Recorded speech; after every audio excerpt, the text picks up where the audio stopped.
Sous les terres agricoles de la Californie, d'immenses machines métalliques creusent ce qui deviendra la rivière souterraine la plus chère du monde.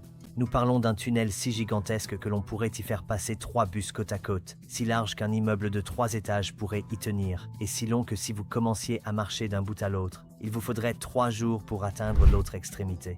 La Californie dépense 20 milliards de dollars pour construire cet ouvrage. C'est assez d'argent pour construire plus de 100 stades de la NFL. Mais voici ce qui rend cette histoire incroyable. Ils ne le construisent pas pour le sport ou le divertissement. Ils le construisent pour déplacer de l'eau, et la raison pourrait bien vous surprendre. Imaginez ceci. Le nord de la Californie est inondé, tandis que le sud de la Californie fait face à une sécheresse sévère. Même état, même année, des problèmes complètement opposés. C'est la réalité de la Californie, presque chaque année. La plupart des pluies et des neiges de Californie tombent dans le nord, mais la majorité des habitants vivent dans le sud. On parle de 27 millions de personnes qui dépendent d'une eau qui tombe à des centaines de kilomètres de là où elles vivent. Ajoutez à cela 300 000 hectares de terres agricoles. C'est comme essayer d'arroser une surface de la taille de l'État de Rhode Island. Maintenant, imaginez que vous essayez d'acheminer cette eau vers le sud à travers un système conçu dans les années 1940. À l'époque, la Californie comptait 10 millions d'habitants. Aujourd'hui, près de 40 millions. L'infrastructure, c'est comme essayer d'alimenter une ville moderne en eau avec des canalisations prévues pour un petit village. Mais attendez, ce n'est pas tout. Le changement climatique a transformé la situation de l'eau en Californie, la rendant non seulement compliquée, mais carrément chaotique. Les sécheresses sont plus longues et plus sévères. Quand il pleut, ce sont des inondations massives que l'ancien système n'arrive pas à gérer. Les scientifiques appellent cela le coup de fouet météorologique, et l'infrastructure hydraulique de la Californie est secouée comme un tuyau d'arrosage dans un ouragan. Le système actuel force l'eau à traverser le delta du Sacramento-San Joaquin, un écosystème fragile qui est en quelque sorte l'autoroute de l'eau de la Californie. Mais voici le problème, le delta est en train de s'enfoncer. Le niveau de la mer monte et l'ensemble du système est si fragile qu'un seul tremblement de terre majeur pourrait priver d'eau 27 millions de personnes du jour au lendemain. C'est à ce moment-là que les ingénieurs californiens ont eu l'idée de ce que certains appellent un coup de génie, et d'autres le pari le plus coûteux de l'histoire des infrastructures. Découvrez le projet Delta Conveyance. Imaginez prendre le débit entier d'une rivière et le déplacer sous terre sur 72 km. Ce n'est pas un tuyau, c'est une autoroute souterraine pour l'eau. Ce tunnel est absolument gigantesque. Avec ses 11 mètres de large, c'est comme creuser un immeuble de 3 étages et le coucher sur le côté.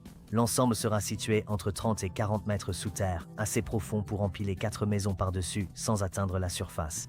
Mais c'est là que ça devient vraiment fou. La Californie prévoit de forer ce gigantesque canal souterrain à l'aide de plusieurs tunneliers fonctionnant simultanément. Imaginez-les comme d'immenses vers mécaniques, chacun de la taille d'un petit immeuble, broyant la roche et la terre tout en posant derrière eux des segments de tunnels en béton. Ces machines sont de véritables prouesses d'ingénierie. Elles ne se contentent pas de creuser, elles construisent le tunnel au fur et à mesure de leur avancée. Tous les quelques mètres, elles installent d'énormes anneaux en béton qui forment les parois du tunnel. C'est comme regarder une imprimante 3D, sauf qu'au lieu de fabriquer des jouets en plastique, elles creusent la terre et créent des infrastructures permanentes. Le tunnel commence près de 2 petites villes appelées Hood et Courtland. La plupart des gens n'ont jamais entendu parler de ces endroits, mais ils sont sur le point de devenir les points d'entrée de l'un des systèmes d'eau les plus avancés au monde. L'eau s'écoulera dans d'immenses structures d'admission, et voici quelque chose que la plupart des gens ignorent. Ces prises d'eau sont équipées de grilles cylindriques rotatives qui protègent les poissons tout en laissant passer l'eau. La Californie a tiré des leçons de ses erreurs passées. L'ancien système tuait accidentellement des millions de poissons chaque année parce que les prises d'eau fonctionnaient en gros comme d'énormes aspirateurs. Ces nouvelles prises d'eau ressemblent davantage à des filtres sophistiqués. Les grilles tournent et se nettoient automatiquement, et tout poisson qui s'approche trop près est doucement repoussé au lieu d'être aspiré. De là, l'eau s'écoule dans le tunnel et parcourt 72 km sous terre avant de ressortir au réservoir de Bethany. C'est là qu'il se connecte à l'aqueduc de Californie, l'immense canal en béton qui transporte l'eau vers le sud jusqu'à Los Angeles, San Diego et les exploitations agricoles de la Central Valley. Construire ce tunnel, c'est comme opérer la Californie tout en gardant le patient en vie. Les travaux doivent éviter de perturber l'approvisionnement en eau existant, protéger les écosystèmes sensibles et, d'une manière ou d'une autre, ne pas interférer avec les activités agricoles qui nourrissent des millions de personnes. Le calendrier est vertigineux. 14 ans de travaux, plus de 5000 emplois, plus de 200 000 trajets de camions pour transporter matériaux et terres. On parle de déplacer assez de terre pour remplir 50 000 piscines. Mais voici ce qui rend ce projet vraiment incroyable. Il est conçu pour survivre aux pires cauchemars de la Californie. Des tremblements de terre capables de raser des villes, des inondations pouvant emporter des villages entiers, la montée du niveau de la mer qui pourrait transformer à jamais le paysage du delta. Le tunnel est construit comme un bunker qui transporte de l'eau. Les tunneliers eux-mêmes sont des prouesses d'ingénierie que la plupart des gens ne voient jamais. Chacun coûte des dizaines de millions de dollars et nécessite des mois d'assemblage. Ils sont fabriqués sur mesure pour les conditions de sol spécifiques de la Californie, qui varient considérablement le long des 72 km du tracé. Certaines sections sont constituées de roches dures qui nécessitent des outils de coupe à pointe de diamant. D'autres sont faites de sols meubles qui pourraient s'effondrer s'ils ne sont pas parfaitement gérés. Ce que la plupart des gens ne réalisent pas, c'est que ces machines fonctionnent 24 heures sur 24. Pendant qu'une équipe fait fonctionner la tête de forage, une autre installe les segments du tunnel et une troisième s'occupe de toute la terre et des roches extraites du tunnel. C'est comme une usine souterraine qui fonctionne en continu sans jamais s'arrêter. La logistique est époustouflante. Chaque pièce d'équipement doit être descendue dans le tunnel par d'immenses puits. Chaque seau de terre doit être remonté à la surface et tout doit se faire sans perturber les communautés situées au-dessus. Les ingénieurs de Californie ont dû résoudre des problèmes qui n'existent nulle part ailleurs. Comment forer un tunnel sous une rivière sans l'inonder? Comment maintenir un alignement parfait sur 72 km alors qu'on ne voit pas où l'on va? Comment coordonner plusieurs tunneliers pour qu'ils ne se percutent pas? 20 milliards de dollars. Prenez un instant pour réaliser ce que cela représente. C'est plus que le PIB de certains pays. C'est assez d'argent pour construire l'ensemble du réseau autoroutier inter-État à travers 3 États. Et la Californie mise tout sur un seul tunnel. Mais c'est là que la politique se complique. Le sud de la Californie, la région qui bénéficiera le plus de cette eau, paie la majorité des coûts. Les communautés du nord de la Californie s'inquiètent des impacts environnementaux. Les agriculteurs de la Central Valley craignent de perdre des droits sur l'eau qu'ils détiennent depuis des générations. Les critiques citent des projets comme le Big Dig de Boston, qui devait coûter 3 milliards de dollars et a finalement coûté 15 milliards. Ils posent une question légitime. Que se passe-t-il si le tunnel de Californie dépasse le budget? Et si 20 milliards devenaient 30 ou 40 milliards? Les partisans soutiennent que le coût de ne pas construire le tunnel serait encore plus élevé. Un important tremblement de terre dans le delta pourrait couper l'approvisionnement en eau pendant des mois, voire des années. Les dégâts économiques seraient catastrophiques. On parle de pertes potentielles de plusieurs centaines de milliards. Il y a aussi le facteur climatique.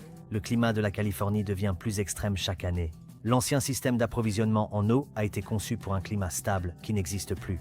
Sans nouvelles infrastructures, les sécheresses à venir pourraient nous faire paraître la crise actuelle de l'eau comme un simple désagrément. Mais voici quelque chose dont on ne parle pas dans les médias. Ce projet pourrait en réalité permettre d'économiser de l'argent à long terme. Le système actuel nécessite d'énormes quantités d'énergie pour pomper l'eau en montée et contourner les obstacles.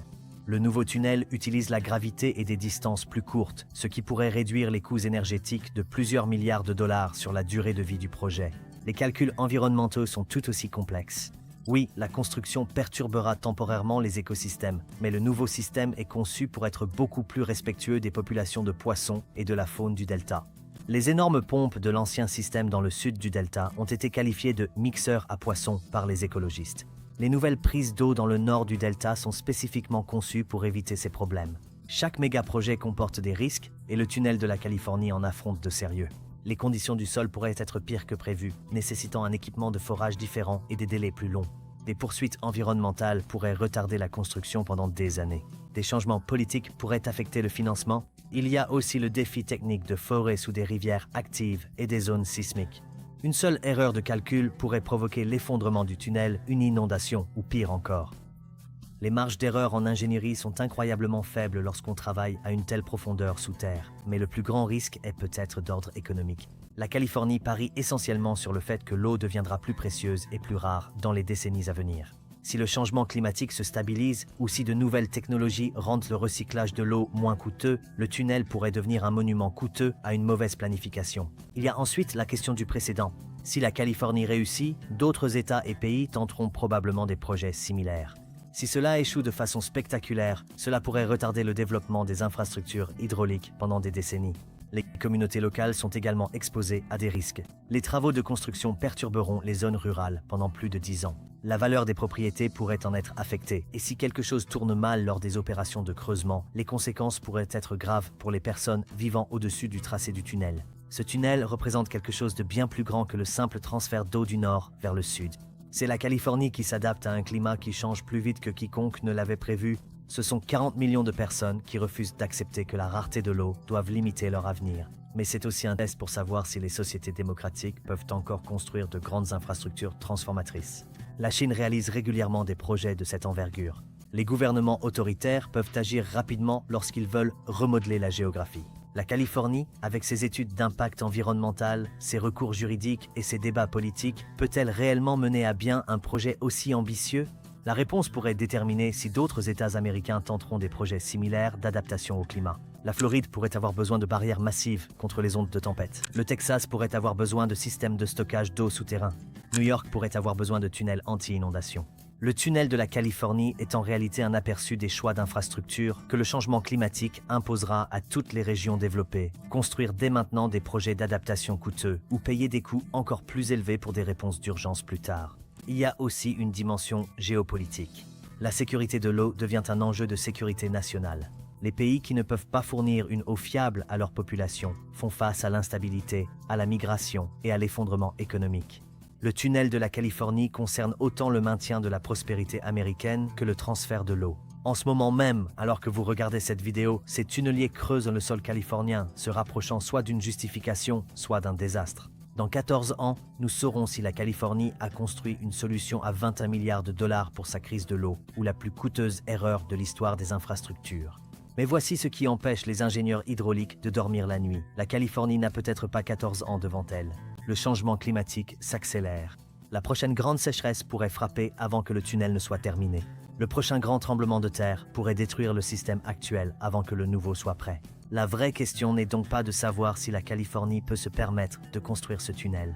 La vraie question est de savoir si la Californie peut se permettre de ne pas le construire. Et la réponse à cette question déterminera l'avenir non seulement de 40 millions de Californiens, mais de tout l'Ouest américain. Qu'en pensez-vous? Ce tunnel est-il le salut de la Californie ou son plus grand pari? Et que se passera-t-il pour le reste d'entre nous s'ils se trompent? Mais en parlant de projets gigantesques qui sont peut-être trop ambitieux pour leur propre bien, l'Arabie Saoudite construit quelque chose qui fait paraître le tunnel de Californie minuscule. Une ville de 170 km dans le désert, censée accueillir 9 millions de personnes. Le problème? Presque personne ne parle de ce qui s'y passe réellement en ce moment. Cliquez ici pour découvrir ce qu'ils ne veulent pas que vous sachiez sur The Line en 2025.